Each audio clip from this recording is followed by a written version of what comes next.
Good morning, students. Students, how are you all?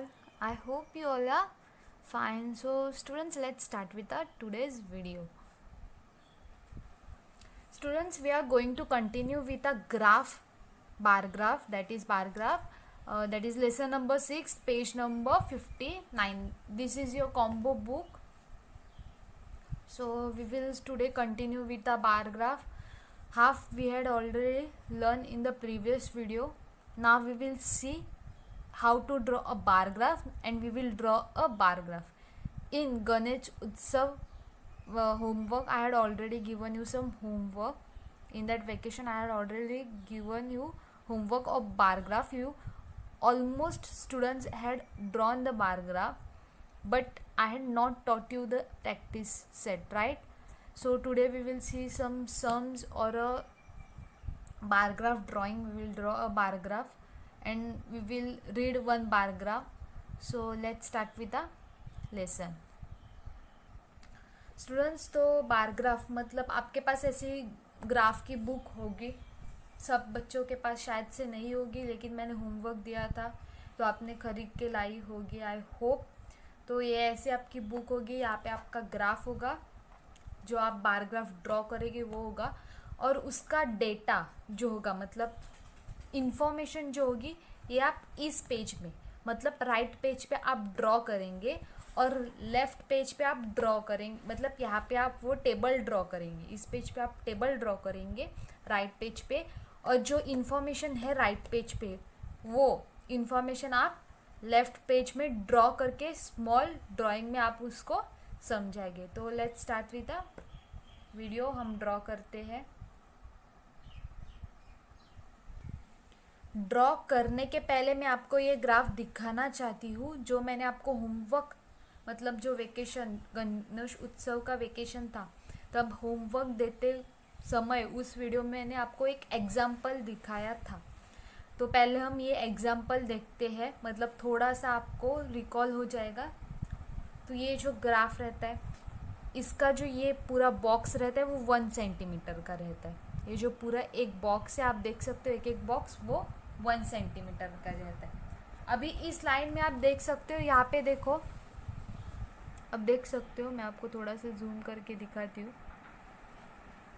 ये जो पूरा बॉक्स है आप देख सकते हो, ये जो पूरा बॉक्स है वो है 1 सेंटीमीटर का.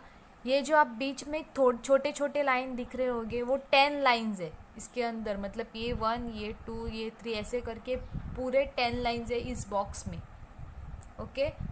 और बीच में ये जो है ये आपको डार्क लाइन दिख रही होगी, ये वाली जो है वो डार्क लाइन बीच में ये आपको लाइन दिख रही है, ये थोड़ी सी लाइट है. और जो अंदर के और ये वाले जो है लाइंस ये और भी लाइट है. ये जो है ये थोड़ी सी लाइट है, मतलब ये बॉक्स का हाफ ये आपको बताते हैं. अगर आपने फॉर एग्जांपल मैं आपको बताती हूँ, आपने अगर 2 का टेबल लिया, अगर ये आपने ये लाइन आपकी 2 की होगी तो ये मतलब आप 2 का डिस्टेंस ले रहे हो. तो अगर आपकी ये लाइन 2 है तो ये लाइन 3, ये लाइन 4 होगी, 5, 6. अभी आप देख सकते हो 2 का डिस्टेंस आएगा, ये 2 फिर ये 4 होगा, राइट. तो 3 जो हाफ है इधर ये लाइन ये 3 हो गया, ये 4. फिर आप यहाँ पे 6 लिखोगे तो ये जो हाफ हो गया उसका 5. तो ऐसे जो लाइट कलर की लाइन है वो उसका हाफ रहता है. ओके. उसके बाद हमने निकाला y, उसके बाद हमने फर्स्ट क्या निकाला, x axis and y axis. तो ये आप दिख रही है जो वर्टिकल लाइन, जो सीधी लाइन रहती है वर्टिकल लाइन, उसे कहते हैं हम y एक्सेस. और जो हॉरिजेंटल लाइन रहती है उसे हम कहते हैं x एक्सेस. अगर आपने इधर 2 बॉक्स मतलब 2 सेंटीमीटर आप कह सकते हो, 2 बॉक्स छोड़ के अगर आपने यहाँ पे डिस्टेंस लिया y एक्सेस का, तो x एक्सेस का भी उतना ही डिस्टेंस होगा.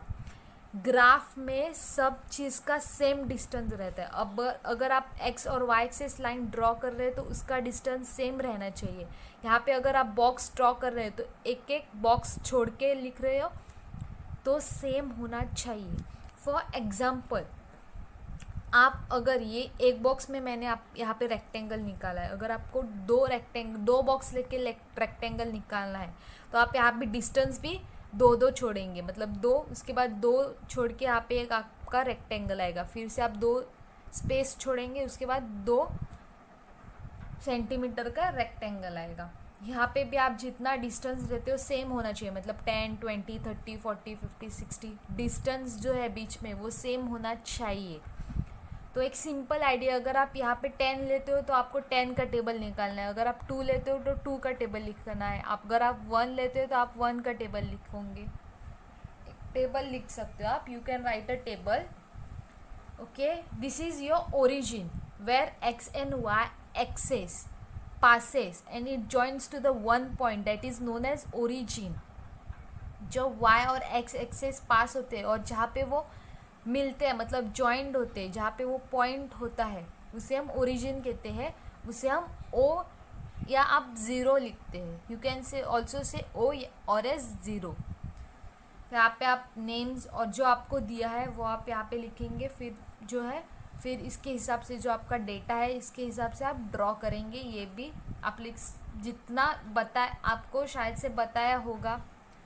अगर कुछ ऐसे क्वेश्चन रहते हैं जिसमें हम आपको नहीं बताते कि कितना स्केल है, तो आपको खुद को देख के करना है कि कौन से नंबर हमें चाहिए, तो कौन से टेबल में वो नंबर्स आएंगे, कैसे ड्रॉ करेंगे वो आपको खुद को लिखना है।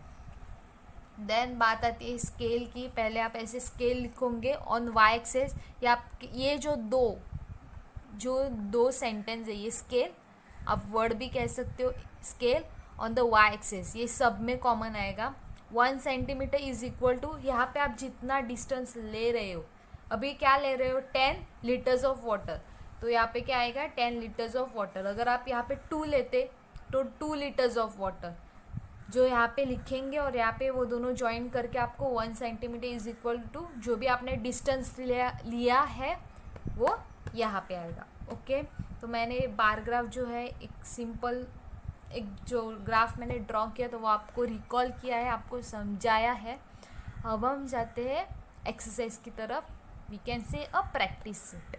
ओके, तो आप कॉम्बो बुक में मैं आपको दिखाऊंगी कैसे सॉल्व करते हैं, आप वो सब ग्राफ बुक में ड्रॉ करेंगे। I am repeating, I will draw and show you in the combo book, you have to draw that in a graph book। In right hand side you will draw a data, a question, whichever question they had asked you will write here, you will draw that box on this page, that is on right page, and you will draw a bar graph that is on left page। Okay, so it will easy for you whenever you will see a bar graph, it will easy for you that this is the question and we had draw like this।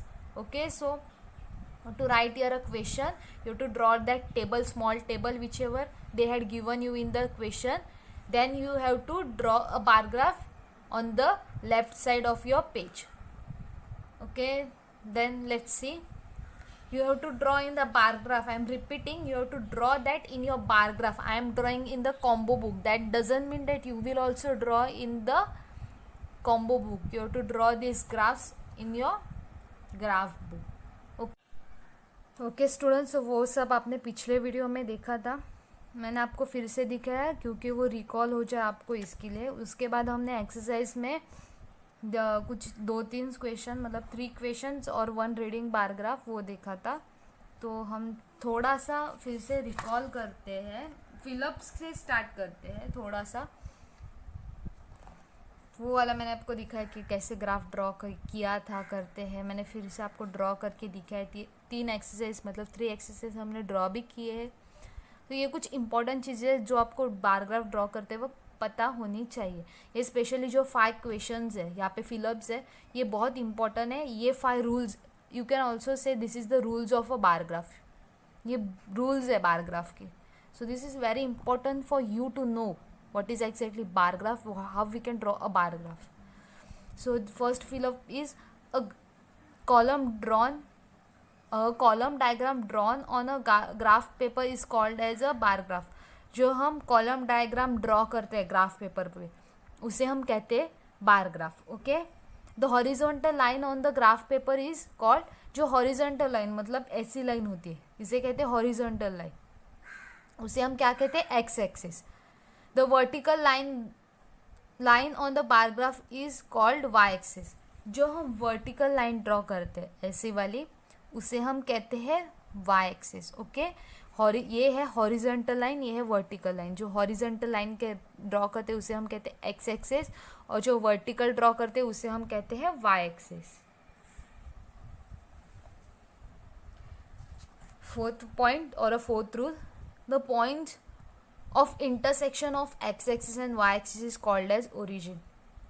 जहाँ पे X axis और Y axis, जब हम draw करते हैं X axis and Y axis, जहाँ पे वो पॉइंट, एक पॉइंट इंटरसेक्ट होता है। अब देखो फॉर एग्जांपल ये है वाई एक्सिस, ये एक्स एक्सिस है और ये है वाई एक्सिस। जो ये पॉइंट दिख रहा है आपको जहाँ पे इंटरसेक्ट हुआ है, जहाँ पे ये पॉइंट इंटरसेक्ट हुआ है उसे हम कहते हैं ओरिजिन, जहाँ पे हम ज़ीरो ड्रॉ करते हैं। ओके, तो क्या है और क्या कहते हैं, आपको ये फिलअप्स आ सकती है, इसके लिए मैं आपको रिपीट ले रही हूँ, सो आपको पता होना चाहिए। The points of intersection of X axis and Y axis is called as origin, उसे हम क्या कहते हैं, origin. Fifth, on the graph paper vertical and horizontal line at a distance of dash centimetre are drawn in bold.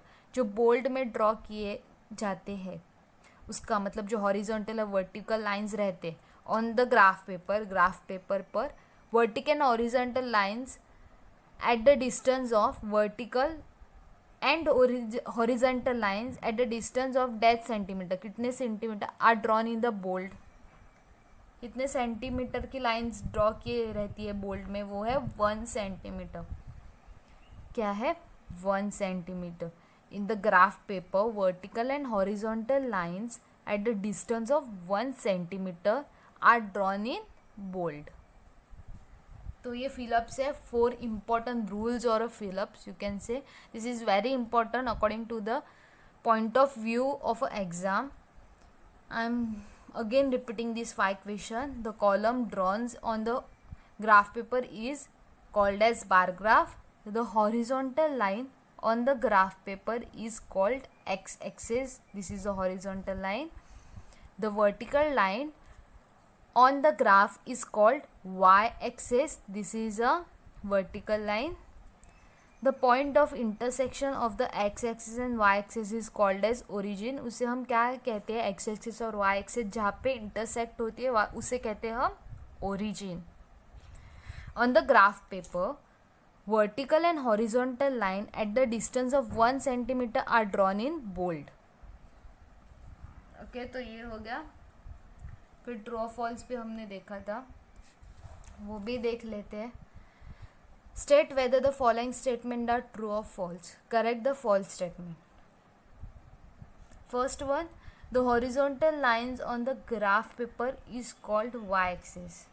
जो horizontal line रहती है उसे हम वाई एक्सिस कहते हैं, जो ऐसी लाइन रहती है उसे कहते हैं हम हॉरिजॉन्टल। तो ये जो लाइन रहती है इसे हम एक्स एक्सिस कहते हैं, वाई एक्सिस क्या कहते हैं हम उसे, एक्स एक्सिस। और यहाँ पे क्या बोला है, horizontal line drawn, horizontal line on the graph paper is called Y axis, उसे हम क्या कहते हैं, एक्स एक्सिस। तो क्या आएगा, फॉल्स। और उसका रीज़न क्या आएगा, करेक्ट द स्टेटमेंट। स्टेटमेंट कैसे करेक्ट करेंगे हम, the horizontal line on the graph paper is called X axis, उसे हम क्या कहते हैं, एक्स एक्सिस। और एक है, ऐसे भी आप स्टेटमेंट लिख सकते हो, the vertical line on the graph paper is called Y axis. एक तो यहाँ पे आप करेक्शन कर सकते हो, या तो यहाँ पे आप वर्टिकल लिख सकते हो, नहीं तो यहाँ पे आप एक्स लिख सकते हो। तो 2 स्टेटमेंट है, जो भी आपको एक लिखना है वो आप एक लिख सकते हो। क्या है, the horizontal line on the graph paper is called X axis, और second statement, the vertical line on the graph paper is called Y axis. तो आपको जो ठीक लगा, मतलब एक तो यहाँ पे चेंज करो, नहीं तो यहाँ पे। Okay, second one, the graph paper, on the graph paper vertical and horizontal lines at a distance of 2 centimetre are drawn in the bold. नहीं, अभी हमने फिलअप्स में देखा कितना सेंटीमीटर रहता है, 1 सेंटीमीटर। तो आप क्या आएगा, फॉल्स। और आप स्टेटमेंट कैसे करेक्ट करेंगे, on the graph paper vertical and horizontal line at the distance of 1 centimetre are drawn in the bold. कितना आएगा यहाँ पे 1 सेंटीमीटर। जो क्वेश्चन है वो सेम आएगा, सिर्फ यहाँ पे चेंज होगा, वो होगा 1 सेंटीमीटर। अब third, a vertical line on graph paper is called as X axis. ये वाला राइट है। जो वर्टिकल लाइन रहती है उसे कहते, ये है, ये वर्टिकल है, ये हॉरिजॉन्टल है। तो vertical line on the graph paper is called, I am sorry, ये हॉरिजॉन्टल है, आई एम रियली सॉरी, ये हॉरिजॉन्टल है और ये है वर्टिकल लाइन। तो वर्टिकल लाइन को हम क्या कहते हैं, वाई एक्सिस, राइट। तो ये है ट्रू। तो उसकी करेक्ट स्टेटमेंट को करेक्ट करने की कोई ज़रूरत नहीं है क्योंकि ऑलरेडी स्टेटमेंट करेक्ट है। फोर्थ है, the column drawn on a graph paper is called a column graph. Yes, उसे हम बार ग्राफ भी कहते हैं, कॉलम ग्राफ भी कहते हैं। अब जो फिफ्थ वाला है, a point of intersection of X axis and Y axis is called and point. नहीं, उसे हम क्या कहते हैं, ओरिजिन पॉइंट। तो वो हम करेक्ट कैसे करेंगे, the point of intersection of X axis and Y axis is called ending point. नहीं, false. The points of intersection of X axis and Y axis is called origin. हमने यहाँ पे देखा, उसे क्या कहते हैं, the point of intersection of X and Y axis is called as origin. तो ये जो है, ये पूरा फोर्थ वन, ये यहाँ पे स्टेटमेंट करेक्ट स्टेटमेंट आएगा। ओके, तो अब हम आगे चलते हैं, आगे बढ़ते। ये सब सेम है, कॉलम का पूछा है, कॉलम मतलब बार ग्राफ, तो सेम ही है ये फिलअप्स। फिर हमने ये जो रीड किया था, ये जो ग्राफ है वो रीड किया था, रीडिंग ग्राफ किया था। उसके बाद हमने जैसे ग्राफ रीड किया वैसे हमने ये जो डेटा रहता है उसको रीड करके लिखा।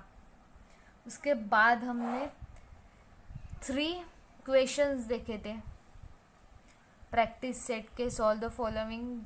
3 हमने देखे थे। फोर्थ वन हमने रीडिंग बुक का देखा था, मतलब टोटल 4 देखे थे।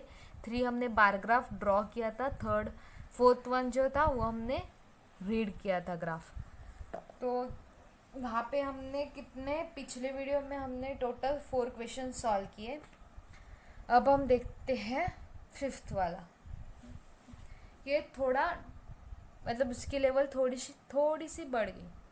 पिछले में आपको ऐसे छोटे छोटे नंबर्स थे, यहाँ पे थोड़े बड़े बड़े नंबर्स आ गए आपको। तो यहाँ पे भी मुझे ड्रॉ करने की कोई ज़रूरत नहीं है, आप ड्रॉ कर सकते हो, आपने ऑलरेडी पिछले वीडियो में देखा। इसलिए इस वीडियो में मैंने आपको सब रिकॉल किया और मैं आपको सिर्फ एक सिंपल दिखाऊंगी कि आपको कैसे क्या है, जैसे वाई एक्सिस और एक्स एक्सिस से ड्रॉ करने की कोई ज़रूरत नहीं है मुझे, आपको ड्रॉ करना है। तो क्वेश्चन देखते हैं। The names of the heads of some families in village and the quantity of drinking water their families consume in a one day are given below. Draw a column graph for a data. तो यहाँ पे आपको families, the name of the heads of some families, मतलब कुछ families के heads है। जैसे family आपका ग्रैंड मदर्स, ग्रैंड फादर, जो आपका बड़ा रहता है जो फैमिली में, वो आपका फैमिली का हेड रहता है, राइट। तो उनके नेम्स ये है, heads of some families in the village, पूरे विलेज में जो फैमिलीज है उनके जो हेड्स है उनका नाम दिया। And the quantity of water, drinking water their families consume in one day, एक दिन में वो कितना ड्रिंकिंग मतलब वाटर कंज्यूम करते हैं, कितना क्वांटिटी ऑफ वाटर ड्रिंक करने के लिए कंज्यूम करते हैं एक दिन का, are given below. Draw a column graph for this data. तो यहाँ पे आपको स्केल ऑलरेडी दिया हुआ है, तो अभी आपको शायद से याद नहीं होगा तो मैं आपको याद करके देती हूँ। ये वाला जो क्वेश्चन है ये मैंने आपको ऑलरेडी सॉल्व करके दिखाया है। जो गणपति वेकेशन का जो था, गणेश उत्सव का वेकेशन में जो मैंने आपको होमवर्क दिया था, तब मैंने पहला सम जो आपको सॉल्व करके दिखाया था, तो यही वो सम था जो मैंने आपको सॉल्व करके दिखाया था। तो हम फिर से देखते हैं। तो क्या है, पहले देखो रमेश का 30 लीटर्स है। रमेश जो फैमिली का हेड है, मतलब रमेश की जो फैमिली है वो 30 लीटर पानी पीते हैं एक दिन में, एक दिन मतलब 1 डे वो इतना ड्रिंकिंग वाटर कंज्यूम करते हैं, सिर्फ ड्रिंकिंग मतलब वाटर ड्रिंक करते हैं। शोभा 60 लीटर, आयुब 40, जूली 50 एंड राहुल 55। हम यहाँ पे देखते हैं। तो सबसे पहले हमने क्या किया, हमने ड्रॉ किया y axis and x axis, right. आप देख सकते हो यहाँ पे हमने क्या किया, सॉरी थोड़ा कैमरा ऊपर नीचे हो गया, मैंने अभी ठीक से सेट किया है। ओके, तो हमने क्या दिखा, पहले क्या किया, जो y एक्सिस है मतलब वर्टिकल लाइन है वो ड्रॉ की, उसके बाद x एक्सिस हॉरिजॉन्टल लाइन, उसके बाद हमने जो फैमिलीज़ के हेड के नाम लिखे यहाँ पे जो हमें बताए हैं, उसके बाद लीटर्स ऑफ वाटर जो कितना कंज्यूम करते हैं वो लिखा है। तो लास्ट नंबर 60 है, तो हमने स्केल वहाँ पे ऑलरेडी दी हुई है, आपको क्वेश्चन में ऑलरेडी स्केल उन्होंने दी है। तो 10 उन्होंने क्या स्केल बोला था, scale on y axis 1 centimetre is equal to 10 litres of water. तो कितना आएगा 10 लीटर्स, तो 10, 20, 30, 40, 50, 60, हमें 60 तक ही चाहिए, तो हम 60 तक ही लेंगे। That is 10, 20, 30, 40, 50 and 60। यहाँ पे आप लिखोगे लीटर्स ऑफ वाटर, यहाँ पे आएगा 0, दैट इज़ ओरिजिन। फिर रमेश ने कितना 30 लीटर, रमेश की फैमिली 30 लीटर एक दिन में पानी ड्रिंक मतलब पीते हैं, एक दिन में वो 30 लीटर पानी पीते हैं। शोभा 60 लीटर पानी पीती है उसकी family. Ayub 40 litre, Julie 50 litre, आप देख सकते हो 50 लीटर, और राहुल कितना है 55, आप देख सकते हो जो मिडल है वहाँ पे मैंने किया है, मतलब 55 लीटर वो पानी उसकी फैमिली पानी ड्रिंक करती है एक दिन में। तो ये पूरा ग्राफ फर्स्ट क्वेश्चन का है। अब हम देखते हैं सेकंड क्वेश्चन। तो सेकंड क्वेश्चन में क्या पूछा है, ये जो है ना वो मैंने ये सब आपको होमवर्क में दिया था, जो गणेश उत्सव का वेकेशन था वो होमवर्क में यही क्वेश्चन मैंने आपको दिए थे, और शायद से आपने जो भी आप वीडियोस देख रहे हो उन्होंने सभी ने होमवर्क्स करके मुझे फ़ोटोज़ भेजे हैं ऑलरेडी। मैं सिर्फ आपको फिर से दिखा रही हूँ, शायद आपका कुछ रॉन्ग होगा तो आप खुद करेक्ट करो, क्योंकि कैसे रहता है सब बहुत बच्चों के वीडियोज़ आते हैं मतलब फ़ोटोज़ आते हैं, सबके देखती हूँ मैं, पर कभी कभी नहीं मतलब इतना ग्राफ बुक रहता है, सब सामने नहीं रहता, फ़ोटोज़ में रहता है, तो कुछ फ़ोटोज़ ब्लर रहते, क्लियर नहीं रहते, तो शायद से कहीं तो मिस्टेक हो जाती है। तो आप खुद अभी देखो आप कितने बच्चे, सारे एक डिवीज़न में बहुत सारे बच्चे, जैसे 6 स्टैंडर्ड में डी डिवीज़न मतलब 4 डिवीजन्स है, तो सारे बच्चे का फ़ोटोज़ इतने, एक बच्चे के 4-5 फ़ोटोज़ आएंगे, सबका चेक करना इतना भी इजी नहीं रहता, शायद कहा तो मिस्टेक हो जाती है। तो आप खुद को आपका एक मतलब एक बच्चे का खुद एक जो आपने ड्रॉ किया फोर्स्ड ग्राफ, अब खुद का चेक करना है, अगर कहाँ पे आपका रॉन्ग हुआ है तो आप करेक्ट कीजिए, ओके। और मैं वैसे भी आपको ये फिर से ड्रॉ करने की कोई ज़रूरत नहीं है ग्राफ बुक में, अगर आपने गणेश उत्सव का वेकेशन में होमवर्क्स जो है वो आपने पूरा कंप्लीट किया है तो आपको ये ड्रॉ करने की कोई ज़रूरत नहीं है ग्राफ बुक में। सिर्फ इतना देखो कि क्या रॉन्ग हुआ है, क्या करेक्शन करने की ज़रूरत है, okay. So you just go through the graph whichever you had drawn for that, whichever I had given you for the homework, just go through it, that whether they are right or wrong. If there is any mistake, so see what is the mistake, how can you do it correct, what correction is required. So you go to your papers or the bar graph whatever you had drawn for that homework. So let's see question number 2, what they are saying. The names and the numbers of animals in a certain zoo are given below. 2 animals के नाम दिए हैं, जू में जो animals हैं उनके नाम दिए हैं। Use the data to make a bar graph, okay. Scale आपको ऑलरेडी दी है, Y axis 1 centimetre is equal to 4 animals, मतलब आपका कितना आएगा 4, फिर 8 का टेबल 4 का टेबल आएगा 4, फिर 8 जो आपका आगे आगे जाता है वो आएगा 4, 8, 12, 16, 20, शायद से आपको यही सब दिया है 4, 2, 8, आपको 20 तक ही ड्रॉ करना है, उसके आगे तो कुछ दिया ही नहीं है, ओके। तो आप वाई एक्सिस पे क्या करेंगे, 4, 8 जो 4 का टेबल है वो 20 तक लिखेंगे, वहाँ पे क्या आएगा नंबर्स ऑफ एनिमल्स नीचे आएगा एनिमल, नेम्स ऑफ एनिमल्स, यहाँ पे एनिमल्स के नेम आएंगे एक्स एक्सिस पे। स्केल आपको ऑलरेडी दी हुई है, वो आपको एक कॉर्नर में लिखनी है। उसके बाद जो एनिमल्स के नाम है deer, tiger, monkey, rabbit, peacock, वो आपको नीचे लिखना है। फिर डियर्स कितने 20, तो जहाँ पे 20 है वहाँ पे आपको मार्क करके एक रेक्टेंगल बनाना है डियर का। 20 मतलब 20 डियर्स है जू में, 4 टाइगर्स है जू में, 12 मंकीज, 16 रैबिट एंड 8 पिकॉक है जू में। तो आपको वही ड्रॉ करना है। तो अब हम देखते हैं थर्ड वाला क्वेश्चन क्या दिया है। ये इतना टफ क्वेश्चन तो आपको एग्जाम में आएगा ही नहीं, ये तो इट्स फॉर श्योर, बिकॉज कैसा है इतना बड़ा बड़ा रहता है आपका ग्राफ का, तो छोटा छोटा बॉक्स रहता है तो नहीं आता। फिर भी ठीक है, मैं आपको समझा देती हूँ। आपने ड्रॉ किया होगा तो ठीक, नहीं किया होगा तो आप ड्रॉ कीजिए। The table below gives the numbers of children who took parts in the varieties items of the talent shows as parts of the annual school gathering. Make a bar graph to show this data.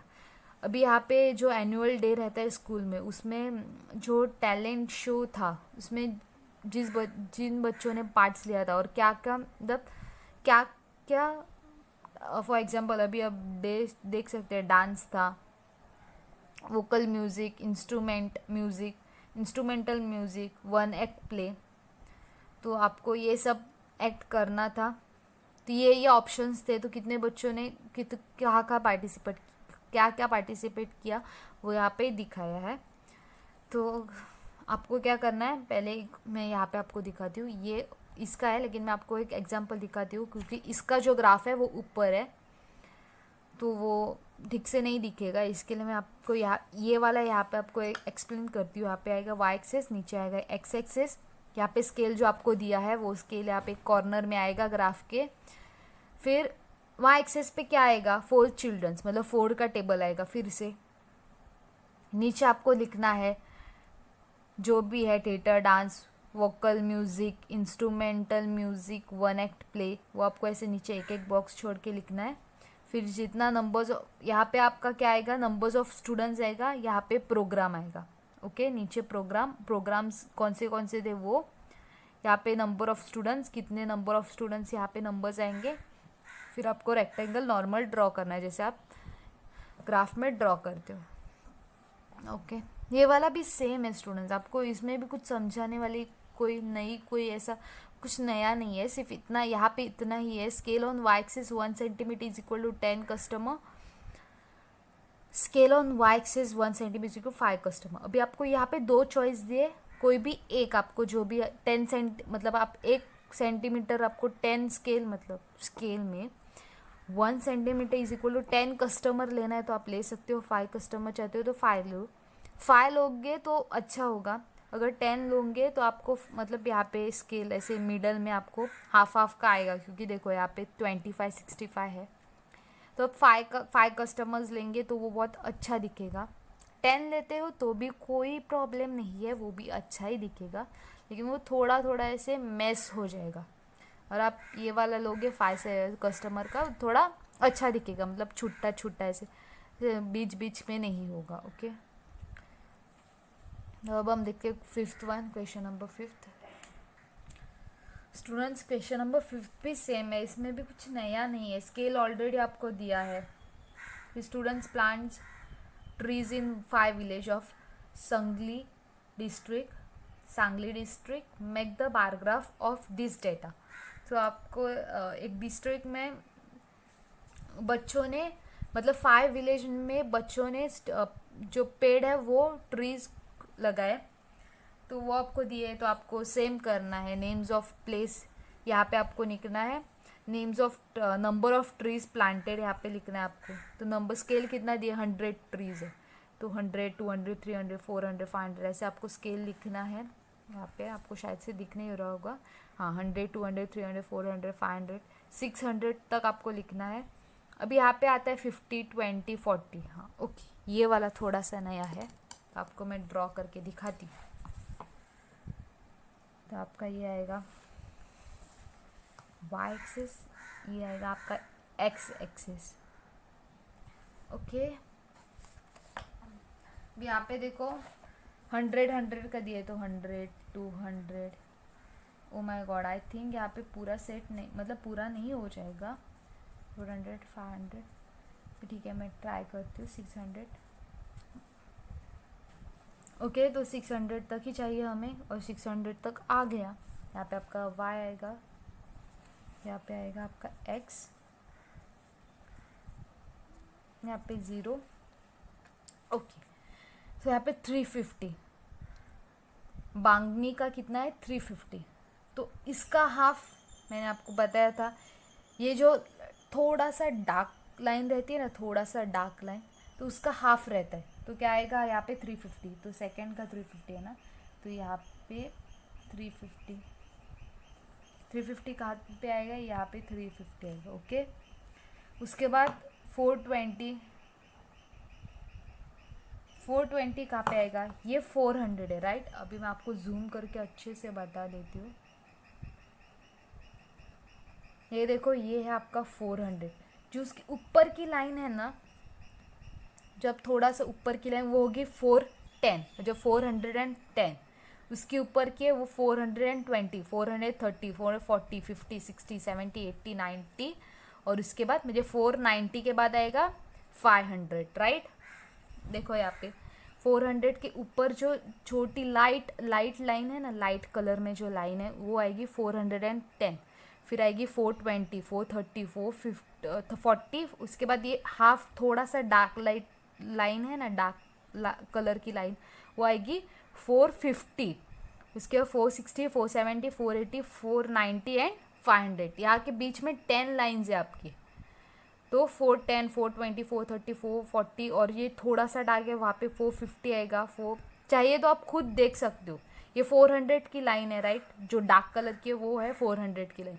उसके आगे की line देखो, एक line वो होगी आपकी 410, मतलब 410, उसके बाद 420 430, वो आप काउंट करके देखो, परफेक्ट 10 लाइन्स होगी, और ऊपर आपकी ये जो डार्क लाइन है यहाँ पे आपका 500 आ जाएगा। तो जहाँ पे 420 आएगा, मतलब 2 लाइन छोड़ के, ये डार्क लाइन छोड़ के, उसके बाद जो लाइट कलर की लाइन है वो 2 छोड़ के वहाँ पे 420 आएगा।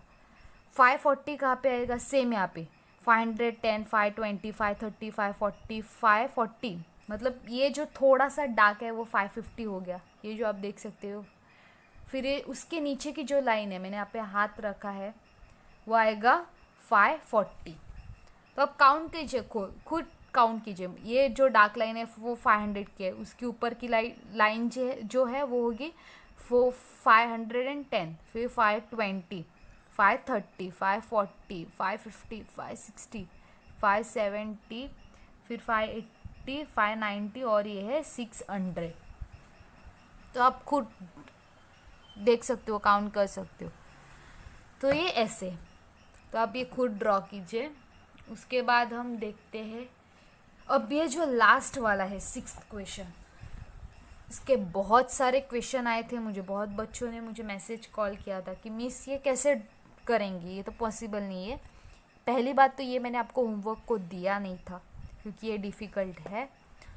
अब इसमें ये वाला तो आपको ऐसे आएंगे नहीं एग्ज़ाम के लिए, हाँ अगर आ जाए तो मिस हम क्या करेंगे, तो उसका भी मैं सॉल्यूशन देती हूँ आपको। अभी देखो ये जो है आपको क्या दिया है, 10 minutes, 1 centimetre is equal to 10 minutes दिया है राइट। मतलब आपको 10 20 30 40 50 60 70 80 90 जहाँ तक आपको चाहिए वहाँ तक ले सकते हो। अभी यहाँ पे आप सोचोगे 50 मिनट्स तो लास्ट है, नहीं 50 मिनट्स लास्ट नहीं है। यहाँ पे 2 ऐसे क्वेश्चंस है जो आपके खुद के दिमाग में क्वेश्चन मार्क कर देते कि ये क्या है। तो मैं आपको बताती हूँ क्या है। 1 आवर कितना मिनट होता है, 1 hour is equal to 60 minute. कितना, 1 hour is equal to 60 minute right. तो ये कितने, 1 आवर कितना हुआ, 60 मिनट्स हो गया, प्लस ये 10 मिनट्स आपको दिया है, तो कितना 60 + 10 कितना हो गया 70। तो उसका कितना आंसर है 70 मिनट्स। तो ये कितना हो गया, साइकिलिंग का कितना हो गया 70 मिनट्स। समझा आपको, फिर से आपको बता देती हूँ मैं। 1 आवर 10 मिनट्स आपको दिया है, 1 hour इज इक्वल टू कितना मिनट्स, 1 hour कितने मिनट्स का होता है, 60 मिनट्स, राइट, 60 मिनट्स का होता है। और कितना दिया है, 1 hour 10 मिनट्स दिया है। 1 hour 60 मिनट्स का होता है प्लस 10 कितना हुआ, 70 मिनट्स। ओके, अब यहाँ पे 1.5 hour, 1.5 hour मतलब कितना रहता है, 1 hour 60 मिनट्स का रहता है, right, plus half hour 30 minutes का रहता है। 60 प्लस 30 कितना हुआ, 90, तो कितना हो गया, 90 मिनट्स। तो आपको ये कैसे ड्रॉ करना है, 10, 20, 30, 40, 50, 60, 70, 80, 90 तक लेके जाना है। समझा आपको क्या है, 1 hour 60 मिनट्स होता है, तो 1 hour कितना हुआ, 60 मिनट्स। 1 hour 10 मिनट्स दिया आपको, 1 hour का 60 मिनट्स हो गया, प्लस 10 ऐड हो गए उसमें, तो कितना हो गया, 70 मिनट्स। यहाँ पे 1.5 hour बोला है आपको।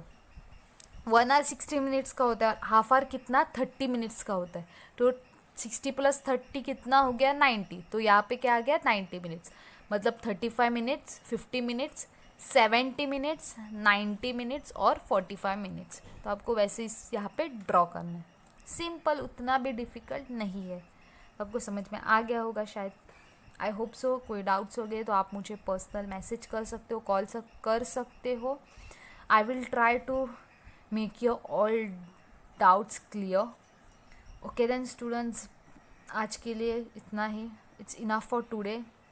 Okay then bye, take care. आपको होमवर्क बहुत सारा दिया मैंने, बताया आपको, सिर्फ ये जो है, वैसे भी मैंने अगर यहाँ पे ड्रॉ किया होता तो आपको बार ग्राफ में ड्रॉ करना ही पड़ता। So okay then bye, take care.